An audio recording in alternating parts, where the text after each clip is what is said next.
Assalamualaikum warahmatullahi wabarakatuh. Perkenalkan, nama saya Hidayati Lutfi dengan NIM K51001035. Nah, di sini saya akan menjelaskan tata cara ujian akhir semester dan sedikit mengulas tentang materi yang sudah dijelaskan pada bagian sebelumnya. Langsung saja masuk pada slide pertama, yaitu judul rangkuman dan ujian akhir semester.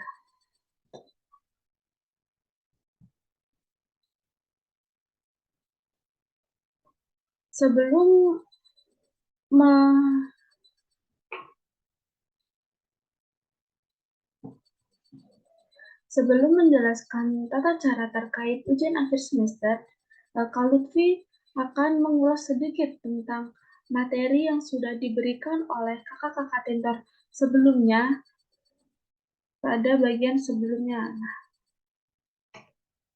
Nah, di sini ada foto Kak Lutfi yang sangat comel. Nah, langsung saja masuk pada subbab pertama, yaitu kondisi cuaca. Nah, di sini adakah yang sudah masih ingat apa itu definisi dari cuaca? Ayo coba angkat tangan. Nah, definisi cuaca adalah keadaan udara pada suatu tempat tertentu. Nah, kondisi cuaca ini selalu berubah setiap saat. Nah, cuaca di pagi hari belum tentu sama dengan cuaca di siang hari. Cuaca di setiap tempat itu juga dapat berbeda. Kondisi cuaca bermacam-macam, antara lain itu cerah, berawan, panas, dingin, dan hujan. Nah, maksud dari kondisi cuaca berbeda-beda ini, antara cuaca di suatu daerah dengan daerah lain itu tidak akan sama suhunya. Contohnya, di Solo saat ini pada siang hari suhunya mencapai 38 derajat, yang itu dikategorikan bisa sangat panas. Nah, tetapi di Madiun, kondisi saat ini di jam 12, sama-sama pada jam 12, mataharinya muncul, tapi hanya sedikit, kayak mendung gitu. Nah, kondisi tersebut disebabkan oleh suhu yang di daerah itu berbeda-beda, tergantung suatu iklim wilayah masing-masing daerah. Kemudian pada bab kedua, yaitu tentang pengaruh cuaca terhadap kegiatan manusia. Nah, cuaca ini bisa berpengaruh pada kegiatan manusia. Misalnya, saat cuaca sedang hujan deras, kita memerlukan payung atau jas hujan. Kemudian, pada saat panas, udara akan terasa panas yang membuat kita menjadi mudah haus, terus mudah sakit karena terkena terik matahari secara langsung, mudah capek, dan lain-lain. Nah, ada yang bisa menyebutkan contoh nggak, memberikan contoh? Apa sih contoh pengaruh cuaca terhadap kegiatan manusia itu? Ayo coba, siapa yang berani angkat tangan? Nah, contoh yang dapat kita simpulkan dari definisi tersebut yaitu uh, saat cuaca cerah, petani mengeringkan hasil panen mereka menggunakan terik matahari langsung. Nah, tetapi ketika hujan, petani juga menampung air hujan di suatu kotak atau kolam gitu untuk menampung air hujan sebagai tandon untuk mengairi sawah mereka agar tidak kekeringan. Nah, itu salah satu contoh yang dapat kami sampaikan tentang pengaruh cuaca terhadap kegiatan manusia. Nah, untuk subbab ketiga ini,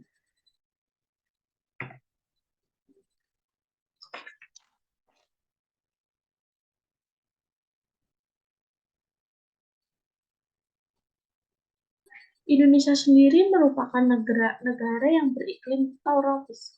Cuaca dapat berubah-ubah, terkadang panas, berawan, mendung, ataupun hujan. Keadaan cuaca ini dipengaruhi oleh 3 unsur. Yang pertama, matahari, yang kedua, angin, yang ketiga adalah air. Nah, cuaca ini juga sangat berpengaruh bagi kehidupan manusia. Yang pertama ada ketersediaan sumber daya alam.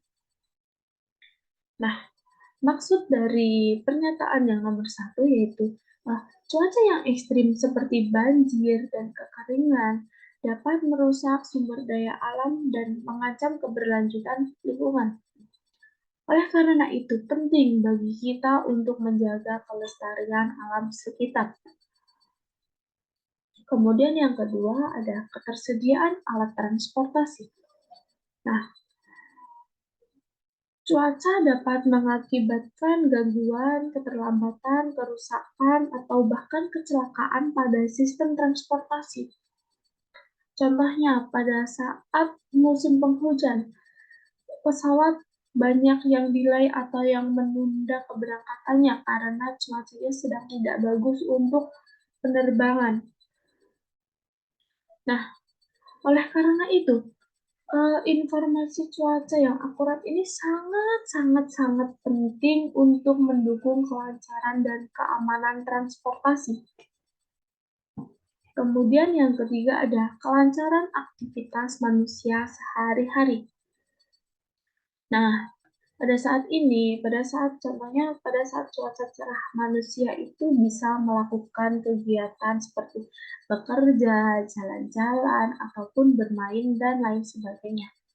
Namun, pada saat musim hujan, mungkin aktivitas manusia akan sedikit terganggu karena musim hujan yang dapat menyebabkan sakit kalau terkena airnya, mungkin, dan lain sebagainya. Mungkin itu saja yang bisa Kak Lutfi ulas dari materi-materi sebelumnya. Nah, untuk selanjutnya Kak Lutfi akan menjelaskan petunjuk ujian akhir semester. Langsung saja pada penjelasannya.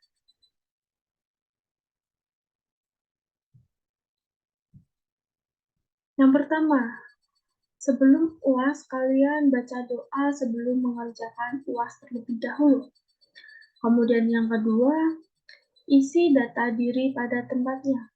Nanti kalian mengisi data diri pada kolom yang sudah disediakan pada Google Doc yang akan di-share oleh Ibu Guru. Kemudian yang ketiga, baca soal dengan teliti sebelum mengerjakan. Yang selanjutnya ada setelah selesai, periksa kembali jawaban kamu sebelum dikirimkan ke guru. Kemudian yang terakhir, selamat mengerjakan dan semoga sukses. Nah, Ibu Guru mau menambahi. Nanti kalian ujian dengan waktu 60 menit dengan soal 15 pilihan ganda dan 5 uraian. Nah, dalam waktu tersebut, kalian ketika sudah selesai bisa langsung mengklik tombol kirim dan bisa langsung melihat jawaban dan mana yang benar dan mana yang salah. Jadi kalian bisa mengevaluasi kesalahan kalian atau mungkin materi yang belum kalian pelajari, kalian bisa mengevaluasi secara mandiri. Mungkin cukup itu saja yang bisa Kak Lutfi sampaikan. Jika ada salah kata, Kak Lutfi mohon maaf. Wassalamualaikum